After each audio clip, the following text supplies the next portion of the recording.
The city of Newport on the island of Aquidneck is Rhode Island's most popular destination. Newport has been called the sailing capital of the world, and the city by the sea is famous for its boating, its beaches, its water culture, and its mansions. The epicenter of Newport, Rhode Island is the bustling harbor and waterfront area, but locals and visitors looking for something a little bit different head up from the wharf to one of the most diverse and dynamic strips of restaurants and pubs in town, Lower Broadway.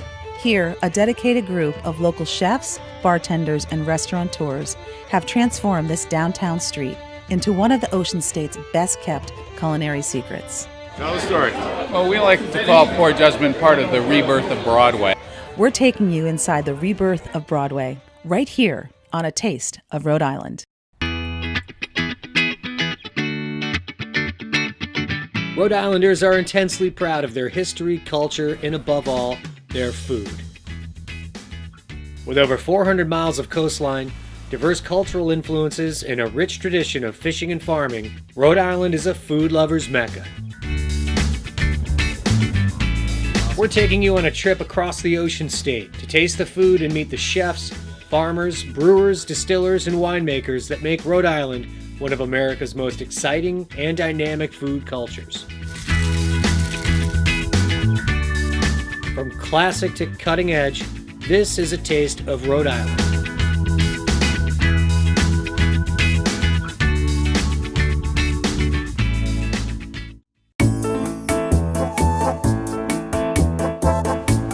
"25 years ago, Newport native Sue Lamond opened the Salvation Cafe, bringing a funky tropical vibe to Broadway.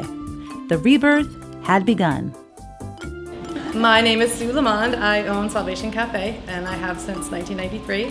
I grew up in Rhode Island, and I ended up moving to New York City and Brooklyn and a few other places in New York, and then I ended up back in Newport, and I felt like there was nothing around here that had the kind of food that I'd experienced there, like mostly the ethnic food and just different flavor profiles and stuff like that, and also the kind of casual, sophisticated thing of Brooklyn was starting to brew back then, so none of that kind of existed in Newport. It was very much like, nachos and burgers and beer, or white tablecloths that were really expensive, or chowder houses. So there was a big vacuum.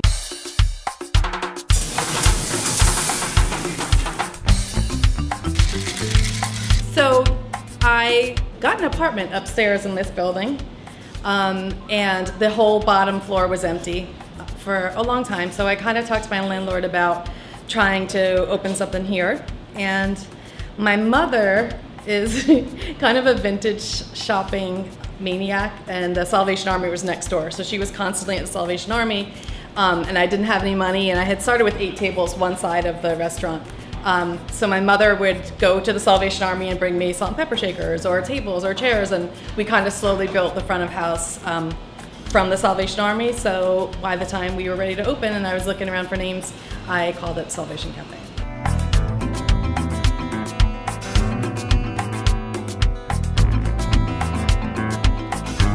So when we first started, I was very much about kind of getting some ethnic flavor profiles into the food, because I didn't have much of that around here. So I was very interested in making Asian food or Latin or anything that had a kind of spicy culture to it. The new palate, it's so sophisticated, and so many more restaurants are more sophisticated, the customers are more sophisticated, so you have to just keep evolving. But we were lucky to kind of have be there for the revolution almost, and be part of it. So when we started, there was also no one did, it was 1993 again, but so no one had any vegetarian food or vegan food or gluten-free food, and so I wanted to do a real dish that was dedicated and started, not a side thought for vegans and vegetarians. So my blessing and my curse, I invented our vegan pad thai, because if you talk to any of the people in the kitchen right now, they want to kill me because it's a pain in the butt to make. Which it wasn't that bad when I only had 8 tables, but now that I have whatever, it's just part of our legacy, and I think I'd be burned at the stake if I ever got rid of it. So that's become kind of our signature. But we also, especially in the summertime, we have a really great relationship with Narragansett Bay Lobster Company, who's a local fish of all kinds. And so while we have these standards like the pad thai, and we also have another teriyaki salmon dish, which is kind of one of our standards, then we kind of go off seasonally or regionally or whatever is available for the seafood, because seafood's really important, obviously, to Newport. It was something that I a little bit eschewed when I first started, because I think I was trying to be very, anti what everything in Newport had. So I was sort of like, well, I'm going to be, this, and this. And I think as I've grown up and matured in the business, I've found that that's, like I said before, like that's what I would look for if I was there. So how can I take some standard of New England fare and make it my own? So that's kind of what we try to do with the menu. Sue isn't in the kitchen these days, but she agreed to show us how to cook her original, signature vegan pad thai, a dish that remains one of the most popular items on the menu. So, super hot oil, super hot wok. See it smoking. Thai tofu that I probably should have dried because it's going to go on fire, so watch out. And let that get browned and crisp and seasoned. Then I think we go vegetables next. So this is just some carrot, zucchini, and summer squash. We want them to hit the hot oil and for them to get a little crisp up. Move them around.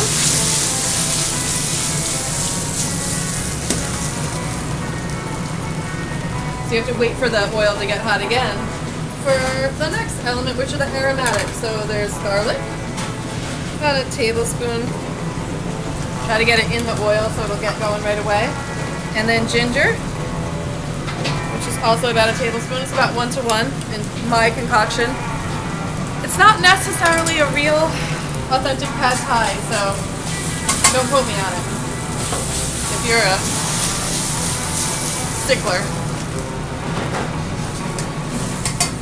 Next, noodles. A handful. Is that right? Yeah.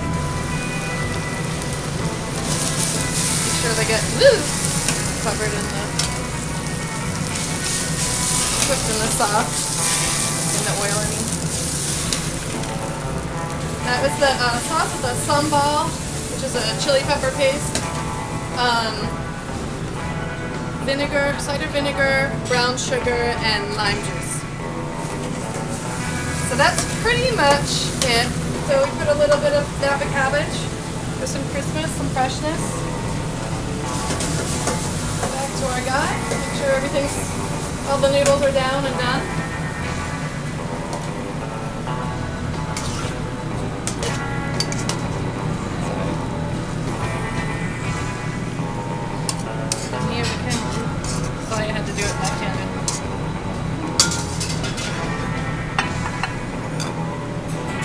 With peanuts for crunch,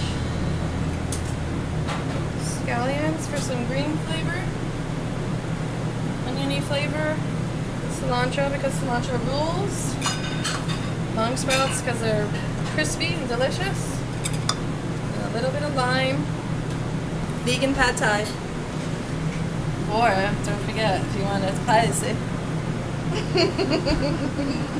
That's how I do mine. Like ketchup. Woo! Give it a little squirt.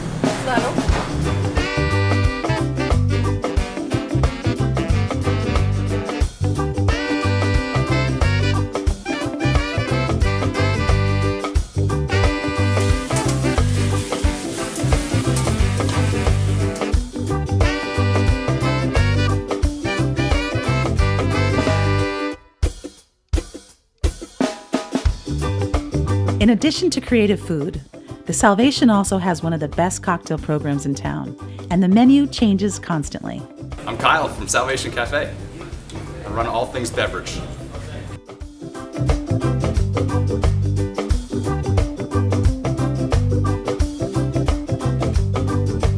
The Salvation is still one of the most popular places in town, and locals like to think of it as Newport's best-kept secret.